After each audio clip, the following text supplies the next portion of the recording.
이름으로 기도드리옵나이다. 아멘. 할렐루야.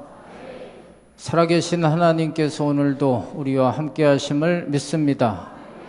우리 옆에 분들에게 이렇게 축복하겠습니다. 오늘 찬양대가 시편 121편의 그 말씀을 근거로 한 찬양을 드렸는데, 하나님이 언제나 지켜주십니다 하고 인사하겠습니다.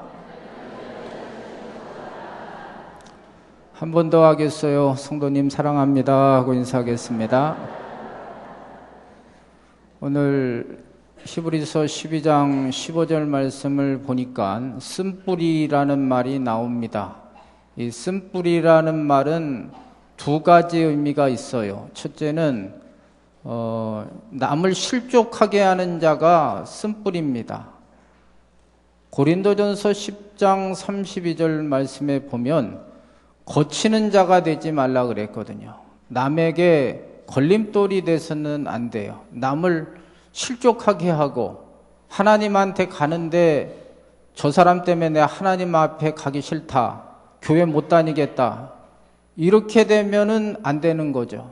이런 자에게는 마태복음 18장 6절 말씀에 이렇게 시험에 들게 하는 자는 차라리 연자 맷돌을 목에 메고, 이 연자 맷돌이라는 것은 우리 옛날에 쓰던 조그만 맷돌이 아니라 말소가 이렇게 돌리는 맷돌입니다. 왕창 큰 거 있잖아요. 진짜 큰 거. 그 맷돌을 목에 걸고 바다에 빠져 죽는 것이 낫다 그러는 거죠. 살 가능성이 없는 거죠. 그래서 남을 실족하게 해서는 안 됩니다. 고린도전서 8장에 보면 사도 바울이 그 고린도 교회 안에 그 음식 먹는 거, 고기 먹는 것 때문에 성도들이 폐가 갈렸어요. 왜냐하면 그 고린도 지역이 우상을 섬기는 지역이라 때로 거기에 나온 고기가 우상한테 먼저 드려진 거예요. 그러니까 한쪽에서는 다니엘서 1장에 다니엘이 우상한테 드려진 것 때문에 왕의 진미와 포도주를 안 먹었잖아요. 그런 고기 먹어서는 안 된다고 한쪽은 주장하고, 한쪽은 디모데전서 4장 4절 말씀에 하나님이 주신 모든 것은 선하니까 믿음으로 먹으면 된다, 이렇게 두 패가 갈라졌어요. 사도 바울은 먹어도 된다는 거죠. 충분히 믿음으로 먹으면 그게 병이 되지 않는다. 그러나 혹시나 내가 먹는 것 때문에 믿음이 연약한 자가 시험에 들 것 같으면 나는 영원히 고기를 먹지 않겠다, 이렇게 얘기를 합니다. 남을 실족시키고 특별히 이 초신자들을 실족시키는 일이 없으셔야 돼요. 우리가 열심히 상반기에도 전도를 많이 했어요. 작년도에 비해서 교회 등록한 분들이 참 많이 있습니다. 근데 중요한 것은 교회 안에 그분들을 모셔오는 것도 중요하지만 그분들이 우리 교회 일심 가족으로서 잘 정착하는 것도 엄청 중요하지요. 제대로 못해가지고 기존에 있는 분들이 막 불친절하고 은혜 받지 못하게 하고 기득권을 주장하고 이래가지고 그 초신자들이 시험에 들어가가지고 교회를 안 온다. 그걸 어떻게 책임지겠습니까? 아까 연자 맷돌을 메고 차라리 바다에 빠져 죽는 것이 낫다고 할 정도로 그것은 어마어마한 하나님 앞에서 범죄인 것입니다. 그러니까 조심하셔야 돼요. 기존에 믿는 분들은 항상 조심하시고, 내 믿음으로는 뭐든지 해도 된다 그러지만 성경에 보니까 믿음보다 더 중요한 게 덕을 세우는 게 중요한 것입니다. 나 행위 때문에, 내 믿음 때문에 다른 사람들에게 피해를 주고, 특별히 초신자들이 교회 오는 것을 저 인간 때문에 내가 교회 못 오겠다 이래 버리면 그건 그 사람에게 하나님께서 핏값을 찾는 것과 똑같은 원리가 되는 것입니다. 그러니까 쓴뿌리가 되지 마셔야 돼요. 따라해 보겠어요. 교회 안에 쓴뿌리가 되지 맙시다. 특별히 항종직들, 오래 믿는 분들은 조심하셔야 돼요. 여러분의 한 행동이 치명타를 가할 수가 있어요. 두 번째로, 쓴뿌리라는 의미는 마음의 상처 또는 마음의 종양을 의미합니다. 사람들이 무서워하는 병 중에 하나가 종양이라는 것이 있습니다. 이 종양을 국어 사전에 찾아보니까 의학 용어입니다. 종양이라는 것은 세포가 비정상적으로 증식하여 생리적으로 무의미한 조직을 만드는 병이 종양입니다. 아시겠어요? 외우느라고 머리 되게 아팠어요. 되게 외우기 힘들더라고요. 쉽게 말해서 우리 몸에 이 정상세포는 우리 몸을 좋게 하는데 이 종양은 비정상적으로 자라게 해서 전혀 이 종양은 쓸모가 없고 더 치명타를 가할 수 있는 게 종양입니다. 이 종양에는 두 개가 있어요. 두 가지 종류가 있습니다. 양성이 있고 악성이 있습니다. 이 양성은 그렇게 사람들에게 치명타를 가하지는 않습니다. 지방종 같은 거죠. 그래서 크기가 크면은 몸에 불편하면 그걸 수술을 통해서 없앨 수 있고, 또 이런 혹 같은 거가 종양이에요, 쉽게 말해서. 근데 그게 별로 없어지지 않아도 살 수 있으면 평생 살 수 있어요. 그러나 문제는 악성 종양은 심각합니다. 이건 치명타예요. 무섭게 자라고요. 이것은 우리 몸에 어디에나 자랍니다. 위에도 생기고요, 장에도 생기고요, 췌장에도 생기고요, 담관에도 생기고요, 혀에도 생기고요, 혈액에도 생기고요, 머리, 뇌에도 생겨요. 여러분 잘 아시는 암입니다. 치명타죠. 거의 암 걸리면 힘들어지는 거죠. 우리 몸에만 종양이 생기는 것이 아니라 우리 마음에도 종양이 생깁니다. 이 종양의 특징은 자라나는 게 특징입니다. 야고보서 1장 15절 말씀에 죄가 자라나듯이 이 마음의 종양도 막 자라나기 시작해. 그리고 나쁜 열매를 맺습니다. 우울증, 열등감, 자기비하, 중독, 술중독, 알코올이 술이죠. 술중독, 마약중독, 성중독, 이런 중독들로 인해서 오늘 15절 말씀대로 이런 것들이 우리를 괴롭히는 거예요. 우리 삶을 불행하게 하고 괴롭히는 것이 종양입니다. 미국의 대통령 중에 빌 클린턴 대통령 아시죠? 이분이 참 정치적으로는 탁월한 수완이 있었던 분입니다. 정치를 참 잘했어요, 객관적으로는.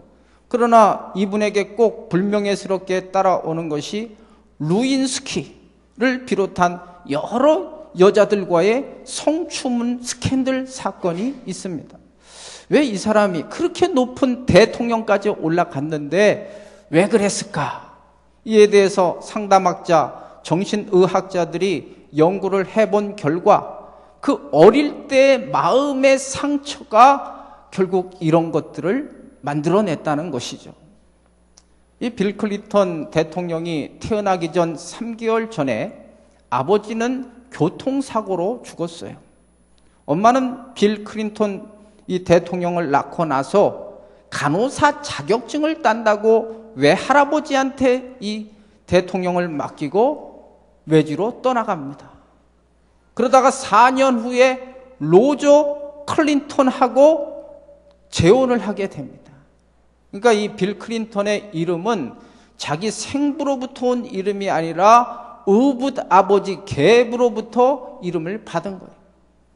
근데 이 의붓 아버지가 알코올 중독자입니다. 그래서 이 엄마하고 자기를 그렇게 술만 먹으면 때리고 괴롭힌 것입니다.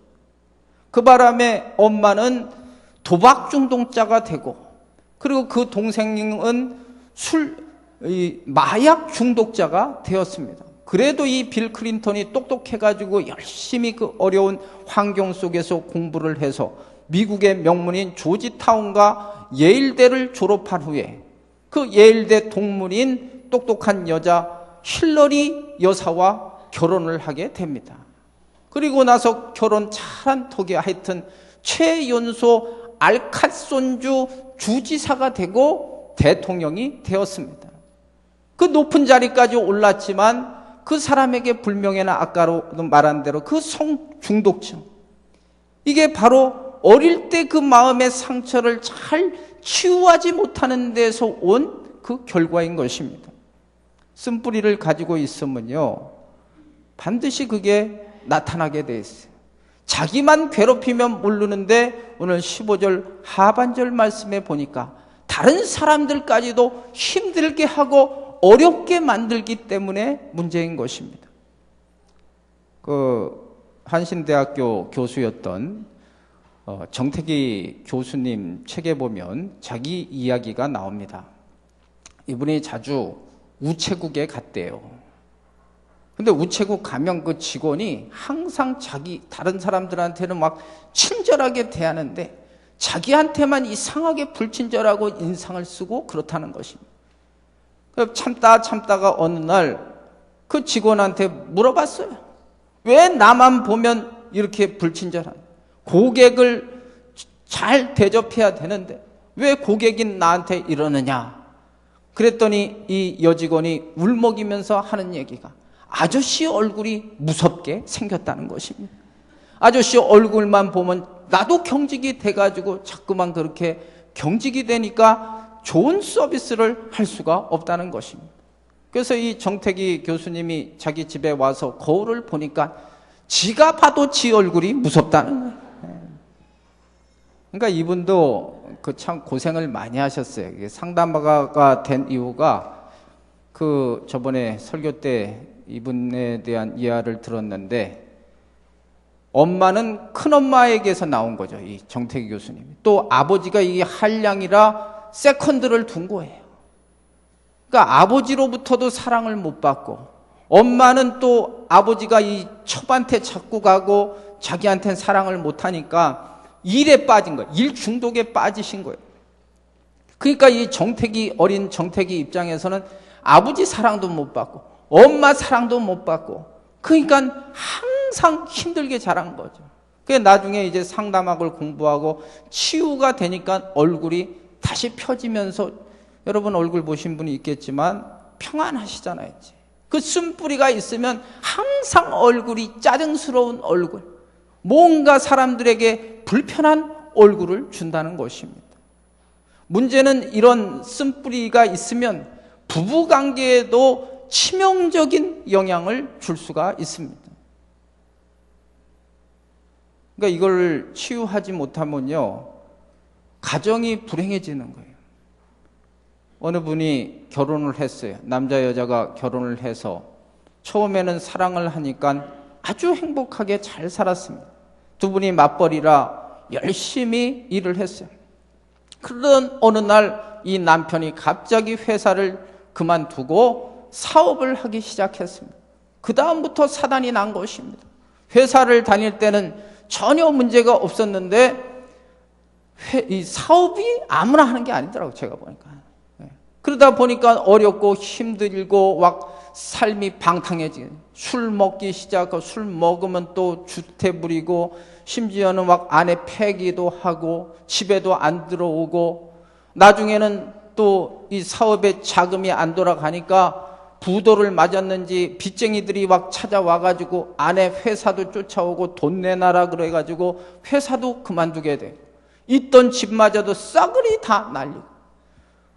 더 이 부인 입장에서 기분이 안 좋아진 것은 시댁의 처사였습니다. 저놈은 저럴 줄 알았다고. 어릴 때부터도 저렇게 속을 썩이더니만 너 믿고 사업 작업을 줬는데 다 말아먹었다. 이러면서 오히려 더 욕하는 것입니다.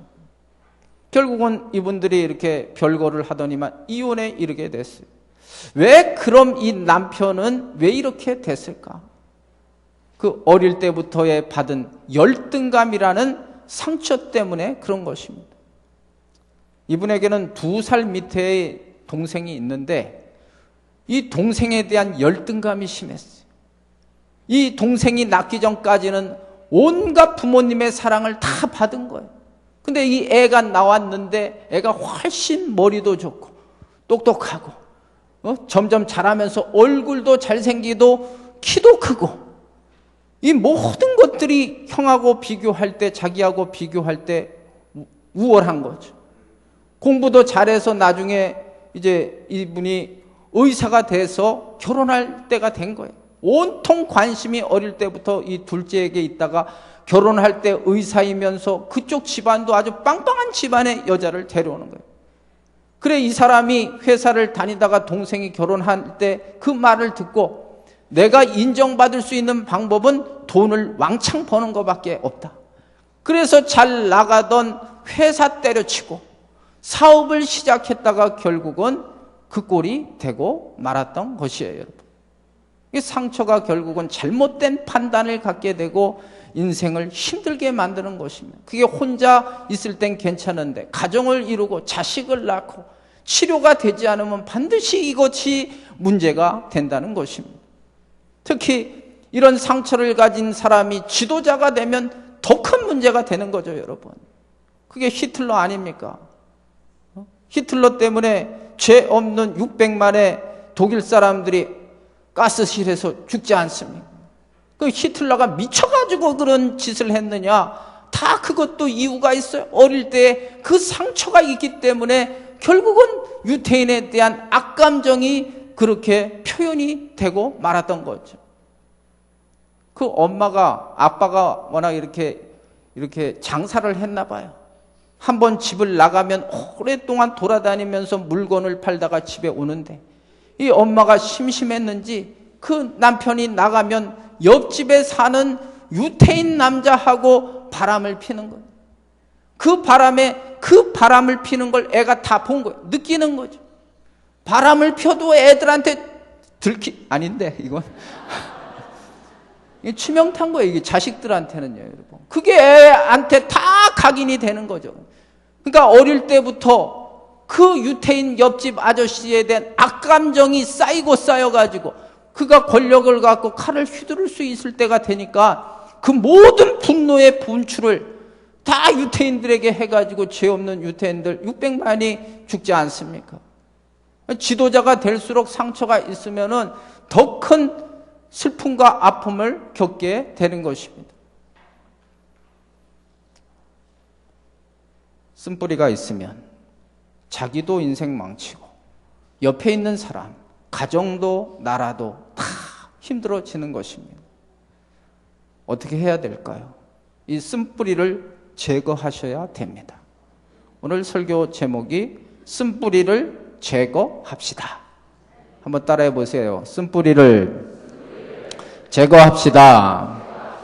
쓴뿌리를 제거합시다. 어떻게 해야 되는가? 오늘 말씀에 있어요. 여기 14절 한번 읽겠습니다. 14절 시작. 모든 사랑과 더불어 화평함과 거룩함을 따르라. 이것이 없이는 아무도 주를 보지 못하리라. 이게 해답이에요. 14절 말씀이 쓴뿌리를 제거하는 방법.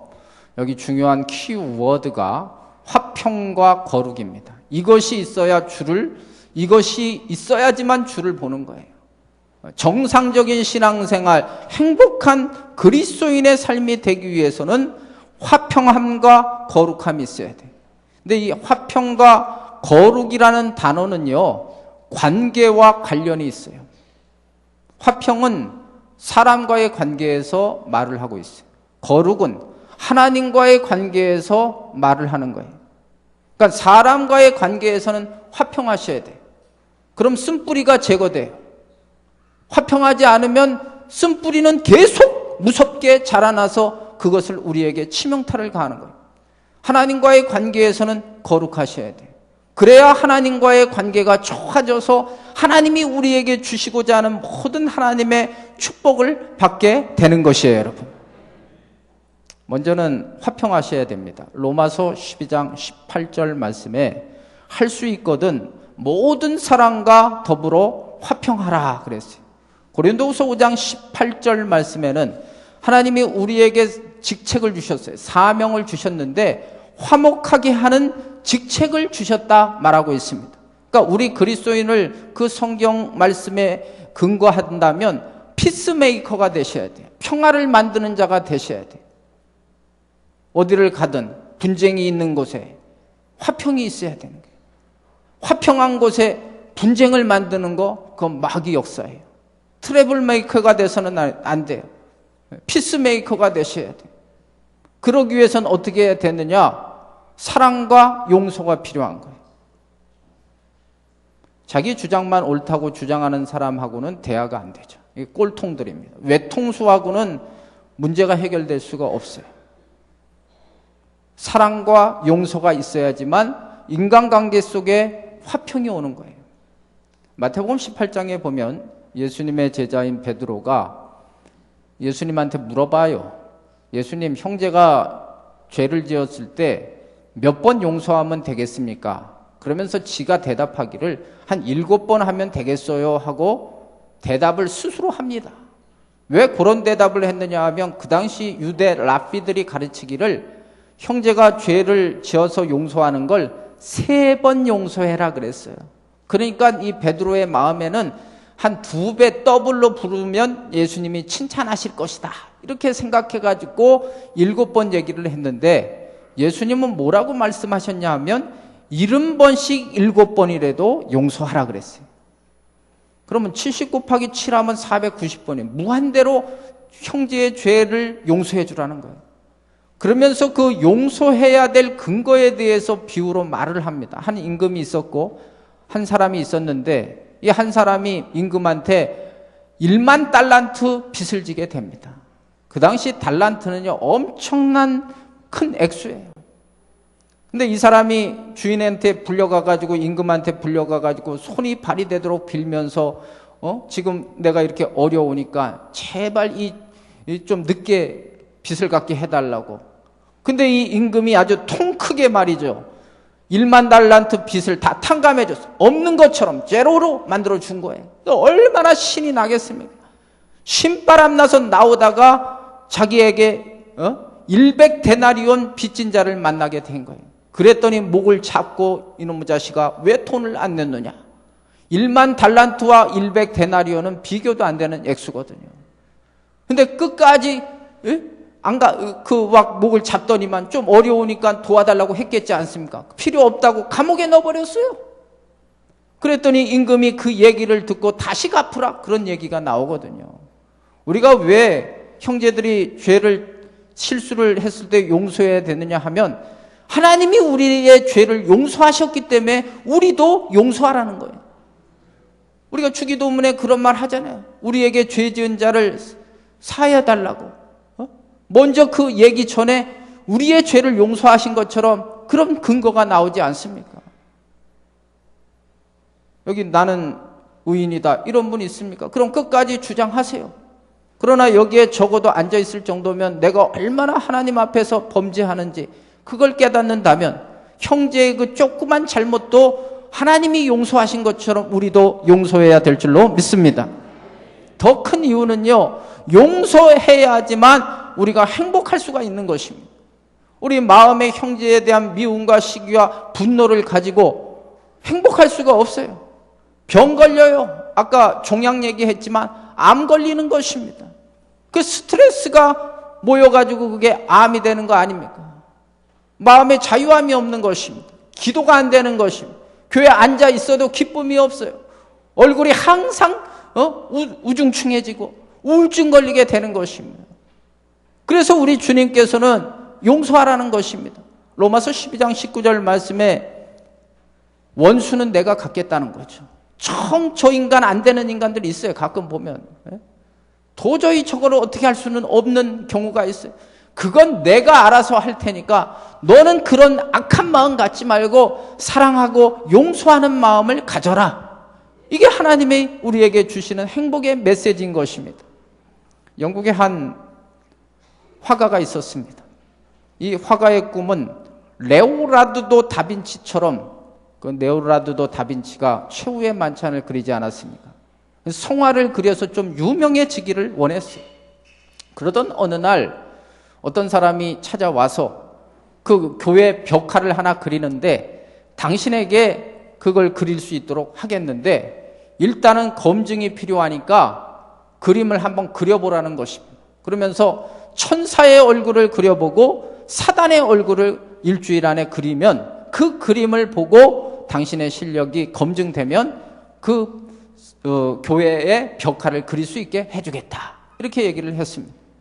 이 화가가 이제 그림을 그립니다. 사단의 얼굴을 어떻게 그릴까? 평생 자기를 괴롭혔던 친구의 생각을 딱 하니까 아주 쉽게 사단의 얼굴이 나왔어요. 뭐 별로 고민도 안 했어요. 그냥 딱 생각하니까 이가 갈리면서 딱 그림이 딱 완성이 된 거예요. 그 다음 문제는 천사의 얼굴을 그려야 되는데 도저히 그림이 안 나오는 거예요. 아무리 그려도 마음에 안 들어서 또 지우고. 그러다가 우연히 그 수도사 한 분을 만나가지고 자기의 고민을 이야기합니다. 사단의 얼굴은 금방 나왔는데 천사의 얼굴을 그리려고 하니까 이렇게 안 나온다. 어떻게 천사의 얼굴을 그릴 수 있느냐? 그랬더니 이 수도사가 하는 얘기가 당신이 그 모델로 삼은 사단의 얼굴의 모델인 그 친구를 용서하면 천사의 얼굴을 쉽게 그릴 수 있다. 이게 쉽지는 않잖아요. 그림은 그려야잖아요. 그래서 그리스도의 사랑으로 용서하는 마음을 가지니까 금방 그 천사의 얼굴을 그릴 수 있었다는 일화입니다. 용서해야 쓴뿌리가 제거되는 거예요, 여러분. 솔직히 살면서 어린애를 제외하고는 다 마음속에 상처투성이 아닙니까? 그걸 가지고 끝까지 안고 천국 갈 수는 없잖아요. 그 미국의 남북전쟁이 있을 때 그 북군이 거의 승리를 할 쯤에 기자가 물어봤어요. 이제 이 전쟁이 이제 끝나게 되는데 전쟁을 일으킨 저 남군의 지도자들을 어떻게 처리하실 것입니까? 그랬더니 아브라함 링컨이 형제처럼 대할 것입니다. 이렇게 얘기를 했어요. 그러나 사람들이 안 믿었어요. 분명히 전쟁이 일으킨 그 남군 대통령 제퍼슨 데이비스나 아니면 남군의 총사령관 리에 대해서는 책임을 물을 것이다. 이렇게 생각을 했어요. 드디어 전쟁이 끝났어요. 근데 아브라함 링컨은요, 말대로 제퍼슨 데이비스 그 남군의 대통령을 용서해 줬어요. 리 장군은 워싱턴 총장으로 명예롭게 은퇴할 수 있도록 도와준 거예요. 그래서 그 전쟁의 아픔을 하나로 사랑과 용서로 잘 품어가지고 미 합중국이 잘 되는 그런 역사를 이뤘거든요. 증오하고 미워하면은 자기도 망하고 남도 망하게 되는 것입니다. 사람들과 화평이 있어야 되는 것입니다. 그래야 쓴뿌리들이 죽는 거예요. 우리 옆에 분들에게 축복하겠습니다. 해봅시다. 화평한 사람이 되기를. 시작. 이건 꼭 되셔야 됩니다. 오늘 이 설교를 들으면서 여러분 인간관계 속에 진짜 왼수 같은 인간들 기도하세요.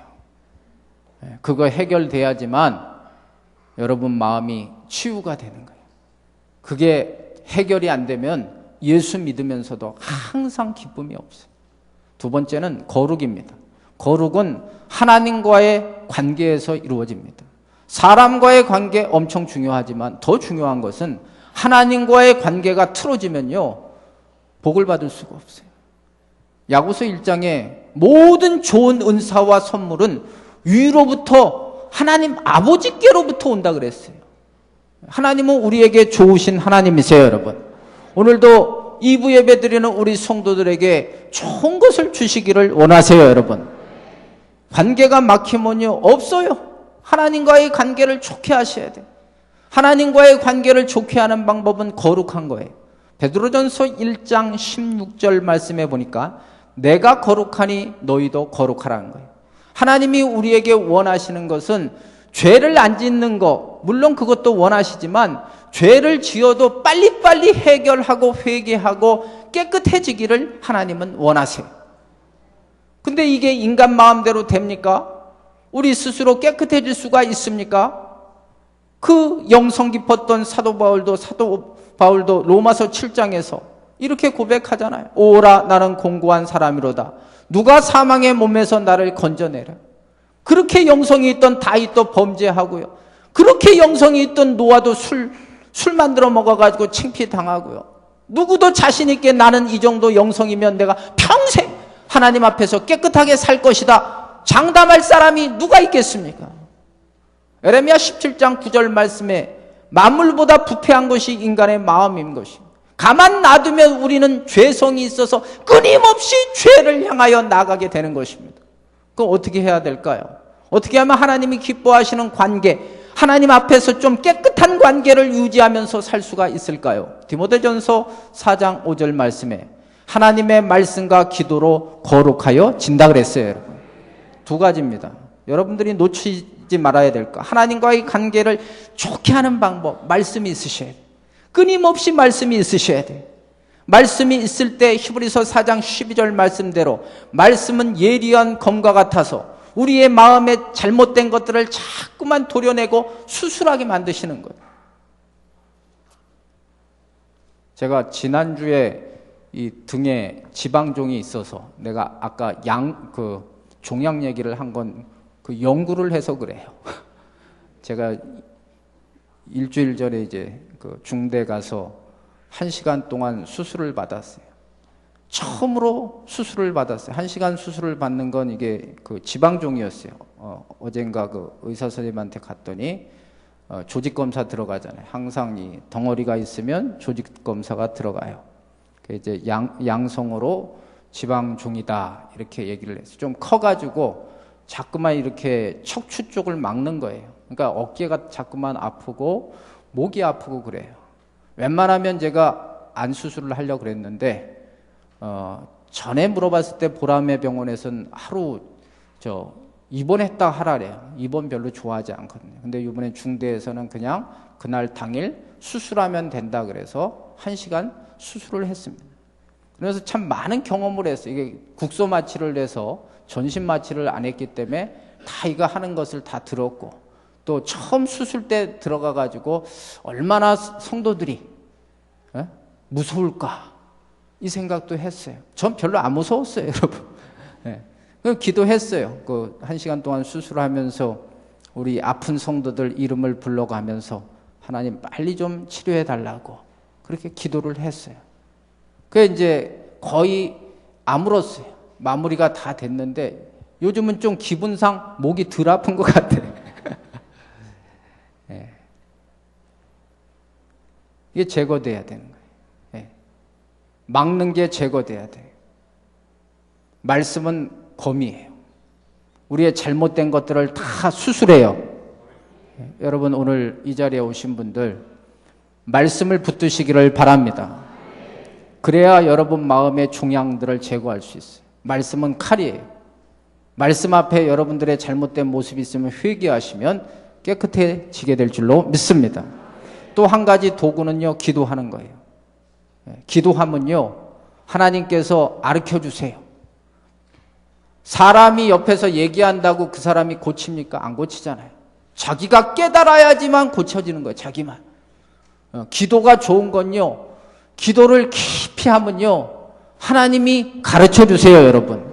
그게 제 얘기가 아니라 에레미야 33장 3절에 너는 내게 부르짖으라 내가 응답하겠고 내가 알지 못하는 크고 비밀한 일을 내게 보여주리라 그랬거든요. 남들이 지적질한다고 더 승질밖에 안 나요. 하나님이 지적질을 하셔야 돼요. 하나님이 너 쏘가지를 말씀하셔야지 깨닫게 돼서 고치는 거예요. 그러니까 하나님과 자꾸만 말씀을 가까이 하고 기도하면 금방 되지는 않지만 인간이 금방 되지는 않아요. 제가 보니까. 그러나 차츰차츰 스텝 바이 스텝으로 우리 마음이 자꾸만 정화되고 상처받으면 또 말씀과 기도로 치유돼서 여러분 건강한 하나님의 백성이 되게 될 줄로 믿습니다. 말씀을 정리하겠습니다. 쓴뿌리를 제거하셔야 됩니다. 그것 가지고는 행복해질 수 없어요. 자기도 불행하고 옆에 있는 자식들도 와이프도 교회도 여러분 공동체에도 쓴뿌리가 있으면 그게 언젠가는 나와가지고 다른 사람들을 괴롭히는 치명타를 가할 수 있어요. 어떻게 해결해야 되느냐? 인간관계 속에서는 화평하셔야 돼요. 그 방법은 사랑과 용서하는 거예요. 그리고 하나님과의 관계 속에서는 깨끗하게 살려고 자꾸만 말씀 앞에 서고 기도하게 되면 오늘 2부 예배드리는 모든 분들 쓴뿌리는 제거될 것이며 행복한 그리스도인이 되게 될 줄로 저는 확실히 믿습니다. 여러분 믿음대로 될지어다. 우리 찬양하겠습니다.